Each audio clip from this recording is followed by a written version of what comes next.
వారి ఆధీనంలో ఉన్నటువంటి సుమారు 40 సంవత్సరాలుగా ఇన్స్టిట్యూట్ ఆధీనంలో ఉన్నటువంటి భూములు ప్రభుత్వానికి ఆమోదాన్ని ఆ అంశాన్ని మన కౌన్సిల్లో పెట్టినటువంటి సందర్భంలో వైసీపీ నాయకులు చేస్తున్నటువంటి రౌడీజం, దానిపైన వాళ్ళు చేసినటువంటి దౌర్జన్యాలపైన ఈరోజు ఈ ప్రెస్ మీట్ పెట్టడం జరిగిందండి. మన ఆంధ్ర యూనివర్సిటీ చాలా ప్రెస్టీజియస్ యూనివర్సిటీ. ఆంధ్ర యూనివర్సిటీ మన ప్రాంతంలో విశాఖపట్నంలో సుమారు 100 సంవత్సరాల క్రితం స్థాపించినటువంటి యూనివర్సిటీ.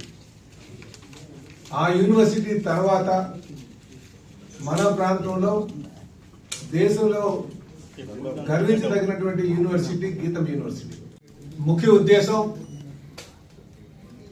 ఏదైతే గీతంకు సంబంధించినటువంటిది యూనివర్సిటీ గీతం విద్యా సంస్థలకు సంబంధించినటువంటి వారి ఆధీనంలో సుమారు 40 సంవత్సరాలుగా ఉన్నటువంటి భూములు ఆమోదం నిమిత్తం కౌన్సిల్ కి వచ్చినటువంటి అంశం అజెండా మీద ఈరోజు ఏదైతే వైసీపీ నాయకులు ఒక దౌర్జన్యం చేసినటువంటి సందర్భం ఈరోజు దాని మీద మరి ప్రెస్ మీట్ పెట్టడం జరిగిందండి.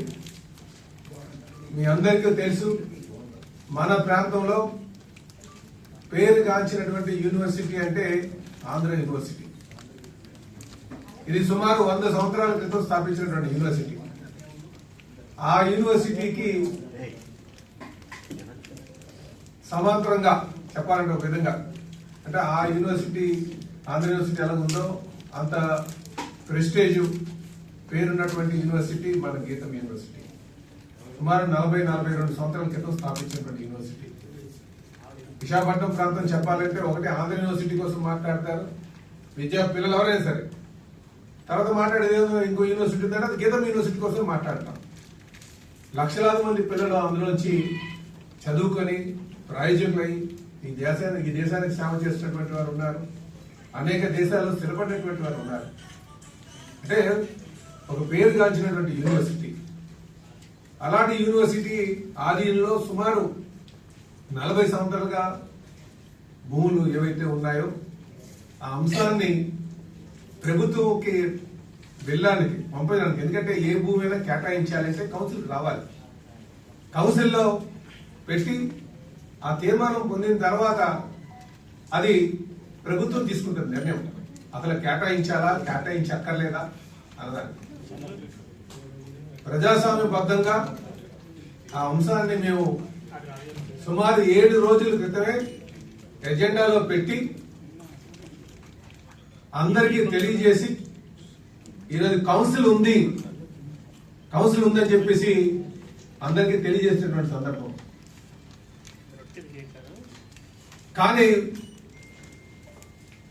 వైసీపీ నాయకులు ఈరోజు కౌన్సిల్కి వచ్చి ఒక బీసీ సామాజిక వర్గం చెందినటువంటి మేయర్ పైన దాడి చేయడానికి ప్రయత్నాలు చేసి దౌర్జన్యాలు రప్పా అని ఒక గూండాగిరి చేస్తూ అందరినీ భయాందోళనకు గురి చేస్తూ ఎప్పుడూ లేనటువంటి మన విశాఖపట్నంలో లేనటువంటి కల్చర్ని తీసుకొస్తూ చాలా దారుణంగా ప్రవర్తించడం నేను పౌర సమాజం అంతా కూడా ఖండిస్తుంది. దీన్ని నిజంగా అందరూ ఆలోచన చేయాల్సిన అవసరం ఉంది. ఒకవేళ ఆ ఎజెండానే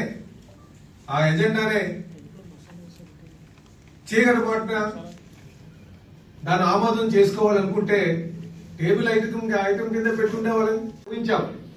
వీళ్ళు గొడవ చేయడానికి సిద్ధంగా ఉన్నారు, గొడవ చేస్తారు, చర్చకు రారు అని మహిళా కార్పొరేటర్సే కంప్లైంట్ ఇవ్వడం జరిగింది. ఈరోజు ఒక ఆహ్వానం లేకుండా ప్రజాస్వామ్య విలువల్ని కాల రాస్తూ కౌన్సిల్లోకి రావడం చాలా దారుణం అని చెప్పి సందర్భంగా తెలియజేస్తున్నారు. మేము ఒకవేళ ఈ అంశాన్నే చీకటి మాటలు చేయాలి అనుకుంటే టేబుల్ ఐటమ్ కింద పెట్టి చేస్తుండేవాళ్ళం కదా. వారం రోజుల ముందు చెప్పాలా? వారం రోజుల ముందే మేము తీసుకొచ్చి పెట్టినటువంటి విషయం అని చెప్పేసి ఈ సందర్భంగా తెలియజేస్తున్నా. అలాగే క్రమబద్ధీకరణ జీవో కూడా తీసుకుంటే గత ప్రభుత్వం ఇచ్చినటువంటి జీవో అనేది దాని మాదిరిగానే కదా వెళ్తుంది. అలాగే ఈరోజు మేము తెలియజేసేది ఈ జీవో నంబరు 2012లో వచ్చినటువంటి జీవో 2012లో జీవో నంబర్ 571 ఇచ్చారు. దాని మాదిరిగానే వెళ్ళాలని చెప్పేసి ఈరోజు ఆ అంశంలో పెట్టినటువంటిది. అంటే మనమే చట్టాలు చేస్తున్నాం, ఆ చట్టాలను మనమే కాలు రాసే విధంగా. ఎందుకంటే ఈ జీవో కూడా ఆ రోజు ఉన్నటువంటి కాంగ్రెస్ గవర్నమెంట్ ఇచ్చిందే. అందులో ఇప్పుడు ఎవరైతే అపోజ్ చేస్తున్నారో అందరూ కూడా అందులో సభ్యుల కింద ఉన్నారు కదా, మంత్రి కింద ఉన్నారు కదా. ఇది మేము అందరికీ తెలియజేస్తున్నాం. అలాగే ఈరోజు విశాఖపట్నం ప్రజల్ని, పెట్టుబడిదారుల్ని భయాందోళన గురి చేస్తూ ఈరోజు కౌన్సిల్ చేసినటువంటి వైసీపీ నాయకుల తీరును మేము ఖండిస్తున్నామని చెప్పేసి ఈ సందర్భంగా తెలియజేస్తున్నాం. అలాగే గీతం యూనివర్సిటీ అంటే ఒక ప్రెస్టేజ్ యూనివర్సిటీ, మీరు అందులో పనిచేసేటువంటి ఎంప్లాయీస్ తీసుకున్నా సరే సుమారు వాళ్ళకు ఉన్నటువంటి 3 ఇన్స్టిట్యూషన్స్ లో ఒకటి విశాఖపట్నం, హైదరాబాద్, ఇంకోటి బెంగళూరులో ఉంది. 6,200 మంది పనిచేస్తే అందులో 4,000 మంది ఒక విశాఖపట్నంలో పనిచేస్తారు. ఇందులో ప్రొఫెసర్ కింద, అసిస్టెంట్ ప్రొఫెసర్స్ కింద, టీచర్స్ కింద చూస్తే ఇంకో 1,800 మంది ఉన్నారు. ఇంతమందికి ఎంప్లాయ్మెంట్ కల్పిస్తున్నటువంటి యూనివర్సిటీ మీద ఎందుకు ఇంత రాజాంతం చేస్తున్నారు? 40 సంవత్సరాలుగా వాళ్ళ ఆధీనంలో ఉన్నటువంటి భూములు, వారికి తప్ప ఇంకెవరికి ఉపయోగపడినటువంటి భూములు. ఒకవేళ ఇంకోరికి ఎవరికైనా ఉపయోగపడి ఉంటే కింద గవర్నమెంట్ లో అలాట్మెంట్ చేసి ఉండేవారు కదా. అలాగే అవన్నీ కూడా సుమారు మీ గతంలో కూడా వీళ్ళు యూనివర్సిటీ గోడ పగలగొట్టేటప్పుడు ఆ రోజు యూనివర్సిటీ దగ్గరికి వెళ్ళి ఆ పీలికల్లాగా ఉన్నటువంటి భూములన్నీ కూడా చూపించాం. ఇది కేవలం రాజకీయ లబ్ధి కోసం చేస్తున్నటువంటిది, ప్రజల్ని భయాందోళన గురి చేయడానికి చేస్తున్నటువంటిది. రాజకీయ అది యూనివర్సిటీ అనే భావన లేకుండా కేవలం రాజకీయం చేయడానికే వీళ్ళు తలవారి నుంచి ఒడిగట్టారని చెప్పేసి మేము తెలియజేస్తున్నాం. కనుక ప్రజలందరూ కూడా ఇది ఈ రౌడీజం మీరు గుర్తించాలి. బీసీ వ్యక్తి మీద దారుణంగా దాడి చేయడం కూడా ఖండించాలి. ఒక యూనివర్సిటీకి ఇచ్చే దానికోసం దాన్ని వీళ్ళు చేస్తున్నటువంటి తీరుని అందరూ గమనించాలని కూడా తెలియజేస్తున్నాం. అలాగే మిత్రులారా, మేమందరికీ ఒకటే తెలియజేస్తున్నాం, మేము ప్రజాస్వామ్యబద్ధంగానే వారం రోజుల క్రితం ఈ ల్యాండ్స్ మేము చూపించాం. ఇలాగా ఎజెండాలో తీసుకొచ్చిన తర్వాత చర్చించమన్నాం. అసలు చర్చించడానికి కదా, ఎందుకు చర్చించలేకపోతున్నారు మీరు? చర్చించకుండా దారుణంగా దాడి చేయడం వెనకాల మీ ఆంతర్యం ఏంటి?